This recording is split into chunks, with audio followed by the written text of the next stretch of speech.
بسم اللہ الرحمن الرحیم۔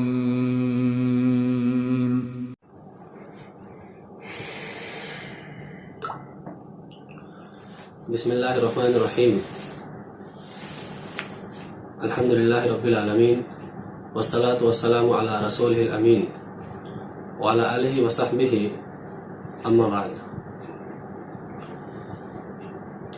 امام بخاری رحمہ اللہ نے اپنی صحیح میں حضرت عبداللہ ابن عمر رضی اللہ عنہما سے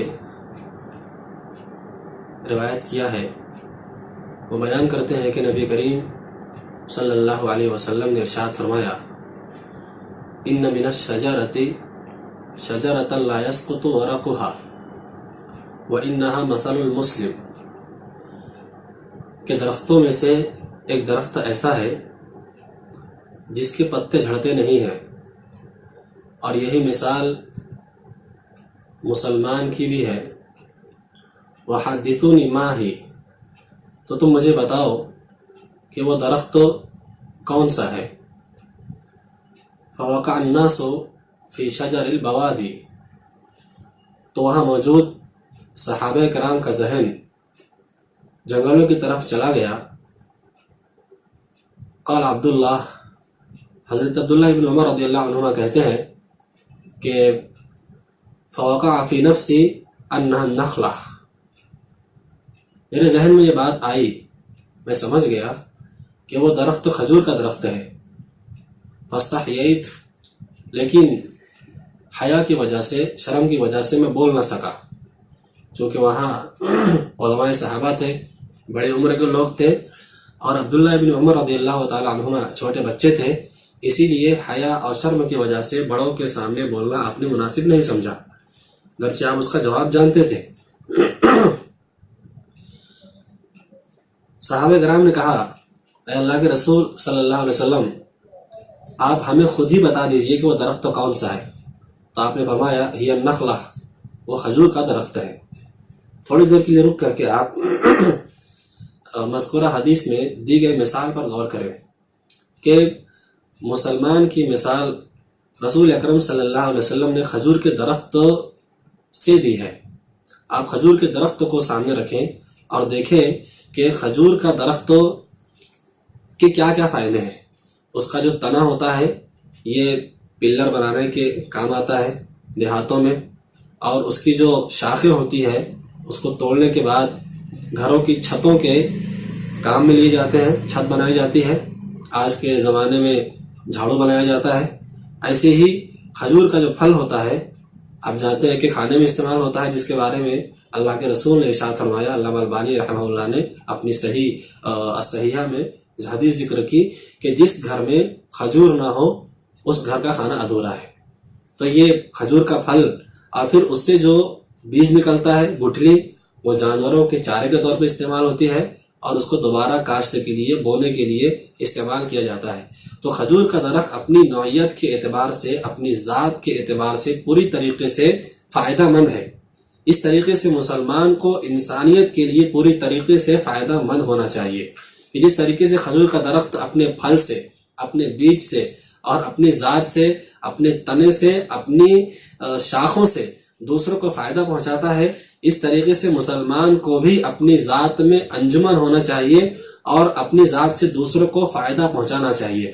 اگر کوئی مسلمان ایسا کرتا ہے کہ اپنی ذات سے دوسروں کو فائدہ پہنچاتا ہے تو دنیا اور آخرت میں اس کی بڑی فضیلت بیان کی گئی۔ دنیا اور آخرت کے اعتبار سے رسول اکرم صلی اللہ علیہ وسلم نے ارشاد فرمایا کہ جو کوئی مسلمان اپنے مسلمان بھائی کی مدد کرتا رہتا ہے تو اللہ تعالیٰ بھی اس کی مدد میں لگا رہتا ہے۔ واللہ فی عون العبد ما کان العبد فی عون اخیہ، جب کوئی مسلمان، کوئی بندہ اللہ اپنے مسلمان بھائی کی مدد کرتا رہتا ہے تو اس وقت تک اللہ تعالیٰ اپنے اس بندے کی مدد میں لگا رہتا ہے۔ اللہ کی مدد کے حصول کا عظیم الشان ذریعہ یہ ہے کہ ایک بندہ مومن اپنے مسلمان بھائی کی مدد کرنے والا بنے۔ اللہ کے رسول ارشاد فرماتے ہیں، امام مسلم نے اپنی صحیح میں ذکر کیا ہے کہ جو کوئی مسلمان اپنے مسلمان بھائی کی پریشانی میں سے کوئی پریشانی کو دور کرے گا تو اللہ تعالیٰ آخرت کی اس کی پریشانیوں میں سے کسی پریشانی کو دور کر دیں گے. آخرت کی پریشانی دور ہوتی ہے کس سے؟ دنیا میں کسی مسلمان کے کام آ جانے سے. علامہ البانی رحمہ اللہ اپنی مشہور کتاب سلسلۃ الاحادیث صحیحہ میں ایک روایت ذکر کرتے ہیں، لمبی روایت ہے. اس کا ایک جملہ ہے کہ آپ صلی اللہ علیہ وسلم نے ارشاد فرمایا کہ میری اس مسجد میں، اس سے مراد مسجد نبوی ہے، میری اس مسجد میں 40 دن تک کے اعتکاف کرنا میرے لیے اس بات سے بہتر ہے کہ میں کسی مسلمان کے کام آ جاؤں.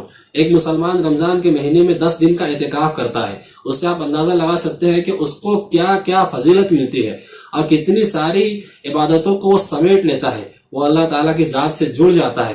ایسے ہی کوئی مسلمان 40 دن کا اعتکاف مسجد نبوی میں کر لے تو ظاہر سی بات ہے کہ وہ کتنی ساری فضیلتوں کو سمیٹ سکتا ہے، کتنی عبادات کو انجام دے سکتا ہے. لیکن یہاں پر معاملہ آپ دیکھیے کہ نبی کریم صلی اللہ علیہ وسلم نے بالکل صاف طور سے یہ بیان کیا کہ میری اس مسجد میں، مسجد نبوی میں 40 دن تک کے عبادت کرنا، یہ اعتکاف کرنا میرے نزدیک کسی مسلمان کے کام آ جانا، کسی مسلمان کے کام آنا، یہ 40 دن مسجد نبوی میں اعتکاف کرنے سے میرے نزدیک بہتر ہے.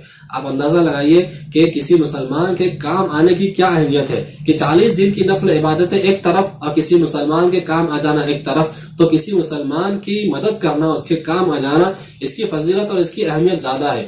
اس سے انسانیت کی خدمت خلق کی اہمیت کا پتہ چلتا ہے. رسول اکرم صلی اللہ علیہ وسلم سے روایت ہے، امام بخاری نے اور امام مسلم نے اپنے صحیح میں ذکر کیا ہے، صحیح مسلم کتاب البر والصلہ میں، کہ ایک شخص تھا. ابو ہریرہ رضی اللہ تعالیٰ عنہ بیان کرتے ہیں کہ ایک شخص تھا، اور اللہ کے رسول سے روایت کرتے ہیں کہ اللہ کے رسول نے ارشاد فرمایا ایک شخص تھا جس نے راستے میں ایک کانٹے دار ٹہنی دیکھی، کانٹے دار شاخ دیکھی، تو اس نے اس کو راستے سے ہٹا دیا. اللہ تعالیٰ نے اس کے اس عمل کو اتنا پسند کیا کہ اللہ کے رسول نے فرمایا کہ اللہ تعالیٰ اس کے اس عمل سے راضی ہو گیا اور اس کی بخشش فرما دی. ایک دوسری روایت میں ہے جسے امام مسلم ہی نے ذکر کیا ہے، یہی روایت ہے، بیان کرتے ہیں کہ اللہ کے رسول نے ارشاد فرمایا کہ ایک شخص نے راستے میں ایک درخت دیکھا جو لوگوں کے آنے جانے کی یعنی راستوں میں آڑ بنتا تھا، رکاوٹ بنتا تھا، تکلیف کا سبب بنتا تھا. اس نے یہ ارادہ کیا کہ میں اس کو کاٹ دوں گا. بالآخر اس نے ایسا کیا تو اللہ تعالیٰ نے اس کو جنت میں داخل کر دیا.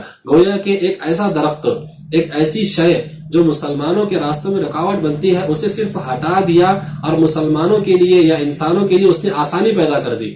تو مسلمان کے کام آ جانا یا انسان کے راستے سے تکلیف دہ چیز ہٹا کر کے اس کے لیے راحت کا سبب بن جانا، اس کو شریعت نے یہ فضیلت دی کہ اس آدمی کی بخشش کر دی گئی، اس کو جنت میں داخل کر دیا گیا. تو اس حدیث سے بھی اس بات کا پتہ چلتا ہے کہ کسی مسلمان کے کام آ جانے کی کیا اہمیت اور اس کی کیا فضیلت ہے. تو بنیادی طور پر جو اس حدیث سے پیغام ملتا ہے کہ مسلمان کو کھجور کے درخت کی طرح ہونا چاہیے.